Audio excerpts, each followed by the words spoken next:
안녕하세요. 매일매일 습관처럼 매일행정법 정의령입니다. 자, 오늘은 토요일이죠. 4월 26일 토요일입니다. 벌써 이제 이번 주가 솔직히 말해서 4월의 온전한 마지막 토요일인 것 같아요. 다음 주에는 이제 5월이 걸쳐 있으니까 또 5월 초에는 여러분 또 연휴가 쭉 마련되어 있으니까 또 열심히 달리고 또 쉴 때는 열심히 쉽시다. 자, 그러면 오늘 강로 문제 국가공무원법입니다. 요거 4월 19일 날 있었던 국회지 8급 문제예요. 국회지 8급 쉬운 문제는 아니었죠. 한번 살펴볼게요. 그래도 어려운 거라도 같이 가야죠. 자, 보겠습니다. 국가공무원법에 대한 설명을 옳지 않은 거, 이거 뭐 최근 판례라고 하긴 그렇지만 그래도 2000년, 2010년 이후에 2015년 이후에 행정법에서는 최근 판례라고 볼 수 있어요. 요즘에 핫합니다. 공무원의 어떤 직무 전문성을 위해서 공무 외 집단행위를 금지한다. 요게 요즘에 트렌드예요. 요 문제가 많이 나오고 있어요. 자, 요거 국가공무원법에 관한 설명, 옳은 거 옳지 않은 거 한번 먼저 볼게요. 자, 국가공무원법입니다.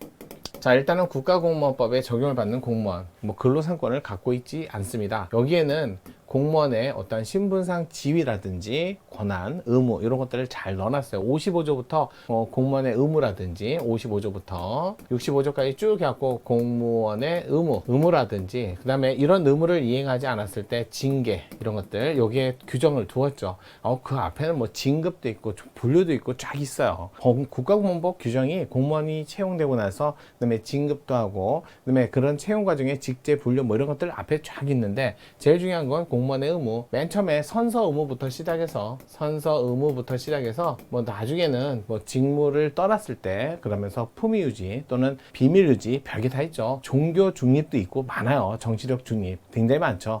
그러면서 품위 유지는 직무 내외를 불문으로 하고 직무 중에만이 아니라 내외를 불문으로 하고 이런 것들은 좀 보셔야 돼요.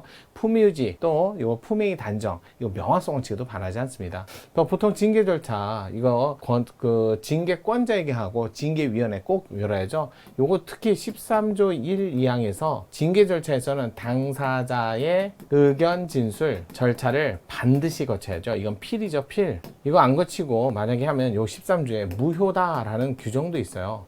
징계 절차인데도 불구하고 당사자의 의견 진술 절차를 거치지 않은 채 징계를 결정하면 그건 무효다라는 것까지도 보셔야 돼요.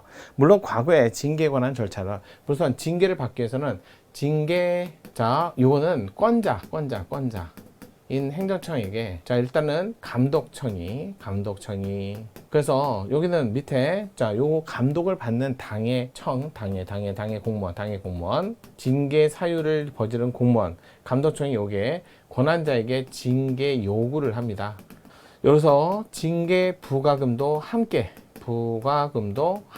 해도 이거 이중처벌 아니죠. 그러다가 징계권자가 바로 징계를 하는 게 아니라 징계위원회를 열죠. 그래서 징계위원회에서 징계 수위를 정합니다. 그래서 견책부터 시작해서 파면까지 쭉 모두 6개의 징계 종류가 있죠. 여기까지 정하죠. 징계 수위를 정하면 그거를 권자에게 주죠. 그럼 권자는 이것도 재량. 자, 그러다 보니까 시간이 좀 걸려요. 이렇게 갖고 징계가 나오기까지 이건 물론 처분이고 신분상 지위를 변경시키는 거니까요. 요 사이에 그럼 이 사람이 계속 업무를 봐서는 안 되기 때문에 일시적, 잠정적, 임시적 처분으로서 직위해제는 징계가 아닙니다. 이것도 처분은 맞아요. 처분은 맞지만 직위제는 징계가 아니에요. 그러면 직위제는요 어찌됐든 불이익을 줘요. 진급심사에서 누락되고 과거의 모든 포상 현적이 사라지니까요. 이것도 처분은 맞죠. 하지만 징계는 아니에요. 그렇기 때문에 신분상 지위 변화는 없어요. 신분은 유지하는 채 업무에서 배제된 거예요. 신분은 유지, 업무에서 배제. 그러니까 출근 의무는 없지만 원래 보수는 지급해야죠. 물론 수당은 없겠지만 보수는 지급을 해야죠. 그래서 징계 결정이 나올 때까지는 직위해제. 그다음 징계가 나오는 순간 그러면 이제 직위해제는 장래를 향해서 소멸합니다. 소멸하더라도 요 기간 동안 요게 기록이 남아서 진급 절차에서 누락되고 포상의 흔적이 사라지니까 여전히 소멸한다 해도 요 과거에 했던 거는 따로 지우셔야 돼요. 또 징계도 처분이니까 이거는 소청 절차를 거쳐셔야만 이거 행정심판이죠. 행정심판. 그래서 재결을 보고 그러고 나서 뭐 한다? 행정소송을 갈 수 있어요. 징계에 대해서. 그 다음에 소송하는 거죠. 이렇게 어차피 원처분주의니까 소송을 갑니다. 행정소송 하는 거죠. 그래서 항고소송 이렇게 가는 절차를 거치게 돼 있어요. 이런 절차를 거쳐서 불복 절차를 거치고 그래서 징계를 지우면 나중에 직위제도 따로 지우셔야 돼요. 이거 별도의 불이익을 주는 처분입니다. 자, 이렇게 돼 있어요. 그 다음에 이제 이런 절차. 그 다음에 이제 공무원의 의무 중에 직무 전념 의무라는 게 있죠. 직무 전념 의무. 그래서 직무 외 집단 행위를 금지한다.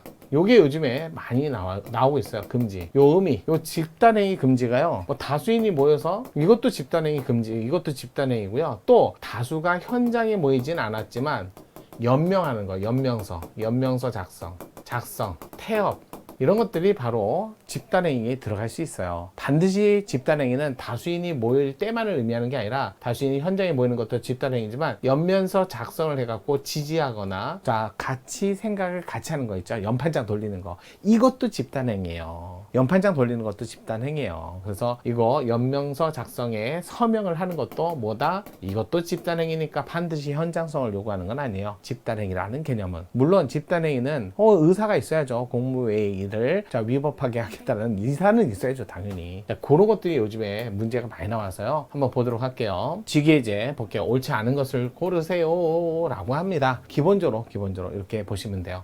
1번 직위제 요건의 효력상실, 소멸 시점 등 문헌에 따라 엄격하게 해석하고 직위제 처분에 대한 당사자에게 불리한 방향으로 유추해서 왜? 침익적이니까 침익적 처분이기 때문에 이거 유추해서 확장해서 불리하게 하면 안 돼요. 이 말이에요. 맞는 지문. 두 번째 중징계 의결이 요구되는 중인자 해당하여 직위제 처분을 받은 공무원에 대해서 적법한 절차에 따라 경징계 이루어진 경우에는 징계 의결 다음날 맞아요. 다음날 직위제 처분의 효력은 상실한다. 그러니까 징계가 나오면 그때는 다음날부터 징계는 사라진다. 장례를 향해서 또 이것도 맞아. 장례를 향해서 소멸한다. 아무런 영향을 미치지 않는다. 그러지 마시고요. 세 번째 국가공무원법에 의한 처분 기타 본인의 의사에 반해서 불리한 처분으로서 대통령이 행한 처분에 대한 행정소송의 피고는 요거는 총론에도 나오죠. 피고적격이라고 하죠. 대통령이 피고가 된다면 대통령이 나오시는 게 아니라 해당 사무 주무부 장관 이렇게 나와야죠. 그럼 늘 법무부 장관이 나오는 건 아니에요. 맞습니다. 해당 사무의 소속 장관. 네 번째 공무원의 품위 유지, 그다음에 위신 이런 것들은 명확성원칙에 반하지도 않아요. 직무 내외를 불문으로 하는 것, 구체적으로 어떤 행위가 품위 손상 행위에 해당하는가,